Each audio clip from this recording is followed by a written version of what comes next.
اللہ کی مدد کب آتی ہے؟ امر بالمعروف اور نہی عن المنکر کے لیے کس چیز کی ضرورت ہے؟ اللہ کس سماج کو حمایت کرتا ہے اور نماز کا ساتھی کون ہے؟ ان تمام سوالات کو جانیں گے ہم آج کے اپنے اس ایپیسوڈ میں۔ بسم اللہ الرحمن الرحیم۔ ناظرین کرام السلام علیکم۔ سبیل قرآن کے اس تفسیری پروگرام میں ایک مرتبہ پھر ہم آپ کا استقبال کرتے ہیں۔ آئیے اپنی بزم کو نورانی بناتے ہیں اور آج ہم آپ کے سامنے سورہ حج کی آیت نمبر 40 اور 41 کی تفسیر کو بیان کریں گے۔ تو آئیے ہم شروع کرتے ہیں اور سب سے پہلے سورہ حج کی آیت نمبر 40 کو اس کی تلاوت اور ترجمے کے ساتھ سنتے ہیں۔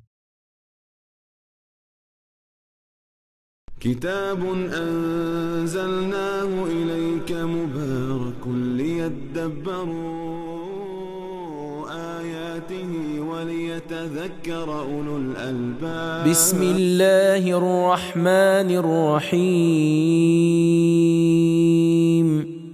الذين أخرجوا من ديارهم بغير حق إلا أن يقولوا ربنا الله ولولا دفع الله الناس بعضهم ببعض لهدمت صوامع وبيع وصلوات ومساجد يذكر فيها اسم الله كثيرا ولينصرن الله من ينصره ان اللہ لقوی عزیز۔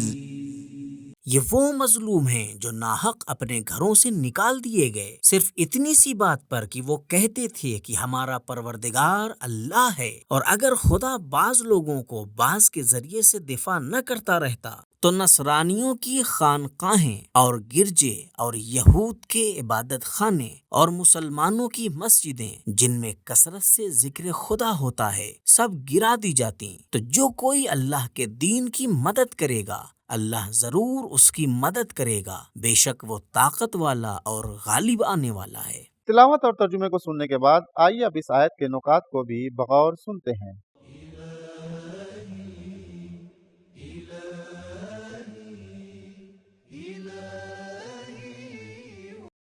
سوامعو صومعہ کی جمع ہے اور بیابانوں یا غار میں راہبوں کی عبادت گاہ، دیر اور ان کی ریاضت کی جگہ کے معنی میں ہے۔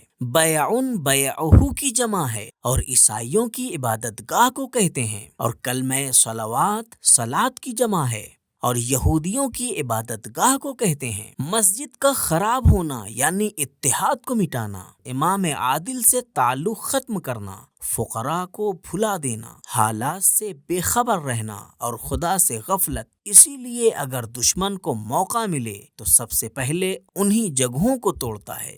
امام صادق علیہ السلام فرماتے ہیں تسبیح حضرت زہرا سلام اللہ علیہا ذکر کثیر ہے۔ نکات کو سن لینے کے بعد آئیے اب دیکھتے ہیں اس آیت کے پیغامات کیا ہیں۔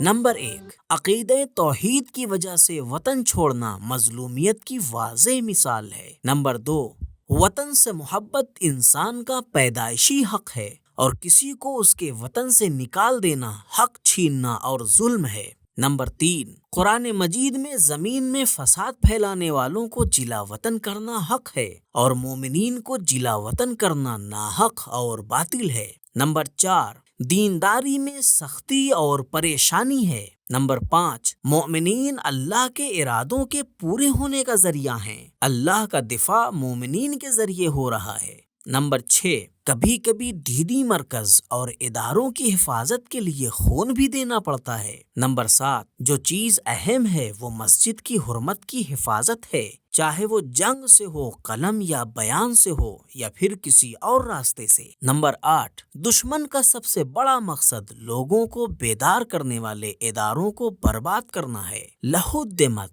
عبادت گاہیں اس بات کی نشانی ہیں کہ سماج میں دین موجود ہے۔ نمبر 9، عبادت گاہوں کے نام چاہے کچھ بھی رکھ لیں، کفار اور ظالم تو اللہ کی یاد اور اس کے راستے کے مخالف ہیں، چاہے جہاں بھی ہو اور جیسے بھی ہو۔ نمبر 10، خدا کو یاد رکھنا ہی اصل مقصد ہے اور اعمال کی روح عبادت گاہوں میں ہے۔ نمبر 11، قرآن مجید انہی مسجدوں کی تعریف کرتا ہے جن میں اللہ کو زیادہ یاد کیا جاتا ہے۔ جس جگہ اللہ کو زیادہ یاد کیا جاتا ہے وہ جگہ زیادہ مقدس ہے۔ نمبر 12، اللہ کی مدد اور نصرت ہمارے آگے بڑھنے اور کوشش کرنے کے بعد ہے۔ اس ایپیسوڈ کی آخری آیت یعنی آیت نمبر 41 کی تلاوت کو اس کے ترجمے کے ساتھ سنتے ہیں۔ الذين إن مكناهم في الأرض أقاموا الصلاة وآتوا الزكاة وأمروا بالمعروف ونهوا عن المنكر ولله عاقبة الأمور۔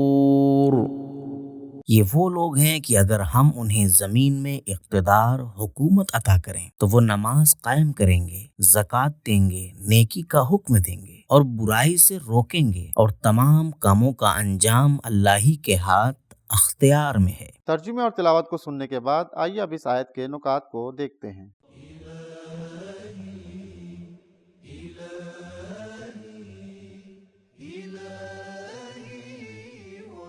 اگر طاقت اور دوسرے وسائل نیک لوگوں کے ہاتھ میں ہوں تو وہ اس کا صحیح استعمال کریں گے، اور اگر برے اور نااہل کے ہاتھ میں آ جائیں تو وہ اس کا غلط استعمال کریں گے۔ اسی وجہ سے دنیا اور طاقت کچھ لوگوں کے لیے نعمت اور کچھ لوگوں کے لیے گمراہی کا سبب ہے۔ قرآن نے دونوں نمونے کی طرف اشارہ کیا ہے۔ اگر مومنین طاقت اور قدرت حاصل کر لیں تو نماز، زکوٰۃ اور امر بالمعروف کی طرف جائیں گے، لیکن اگر نااہل اور برے لوگ اقتدار حاصل کر لیں تو سرکشی کرنے لگتے ہیں۔ ان الانسان لیطغی، اور مال ہڑپنے اور لوگوں کو نقصان پہنچانے کی کوشش کرتے ہیں۔ وَإِذَا تَوَلَّى سَعَىٰ فِي الْأَرْضِ لِيُفْسِدَ فِيهَا وَيُهْلِكَ الْحَرْثَ وَالنَّسْلَ، اور آخر میں لوگوں کو دوزخ کی طرف لے جاتا ہے۔ أَئِمَّةً يَدْعُونَ إِلَى النَّارِ۔ نکات کو جان لینے کے بعد آئیے اب دیکھتے ہیں کہ اس آیت کے وہ اہم پیغامات کیا ہیں۔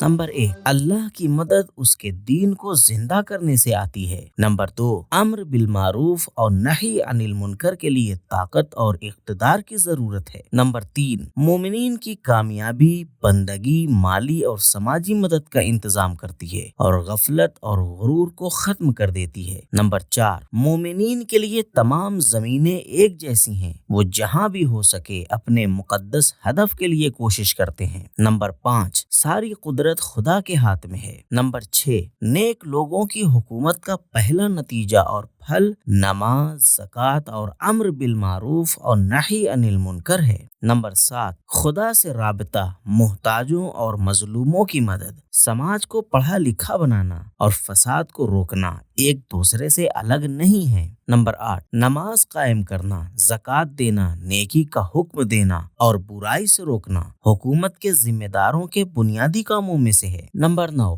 با ایمان حاکم لوگوں کی روحی اور معنوی ترقی کی بھی فکر میں رہتے ہیں، اور ان کے اقتصادی مشکلات، ان کے سکون اور امنیت، سماج سے فقر کو دور کرنے کی فکر میں بھی رہتے ہیں۔ نمبر 10، اسی سماج اور سوسائٹی کو خدا کی حمایت حاصل ہے جس میں یہ 4 بنیادی فضیلت پائی جاتی ہوں: نماز، زکوٰۃ، امر بالمعروف اور نہی عن المنکر۔ نمبر 11، آپ کا امر اور نہی اسی وقت اثر کرے گا کہ جب پہلے آپ اپنی ذاتی ذمہ داریوں پر عمل کریں گے۔ نمبر 12، نماز قائم کرنے کے لیے طاقت، حکومت وغیرہ کی ضرورت ہے۔ نمبر 13، زکوٰۃ نماز کا جدا نہ ہونے والا ساتھی ہے۔ اقاموا الصلاۃ قرآن کی 28 آیتوں میں زکوٰۃ نماز کے ساتھ آیا ہے۔ نمبر 14، تمام ذمہ داریوں اور اعمال کو انجام دینے کے باوجود بھی اپنی عاقبت اور اپنے اعمال کے نتیجے سے مطمئن نہ ہوں اور اللہ پر بھروسہ رکھیں اور اس سے امید رکھیں۔ نمبر 15، یہ دنیاوی امکانات اور وسائل آپ کے ہاتھ میں چند دنوں سے زیادہ نہیں رہیں گے۔ تو ناظرین، آج کے اس ایپیسوڈ سے ہمیں پتہ چلا کہ اللہ کی مدد اس کے دین کو زندہ کرنے سے آتی ہے۔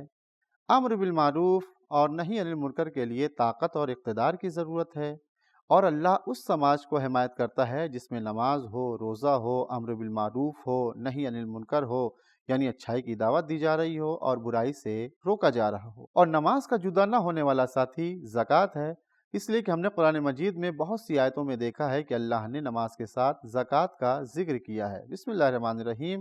اقیموا الصلاۃ وآتوا الزکات، نماز قائم کرو اور زکوٰۃ ادا کرو۔ یہ تھی آج کے ہمارے ایپیسوڈ کی تفسیر۔ انشاءاللہ اگلے ایپیسوڈ میں ہم پھر آپ سے ملاقات کریں گے۔ تب تک کے لیے خدا حافظ، فی امان اللہ۔ سبیل قرآن، قرآنی سماج کی پہچان۔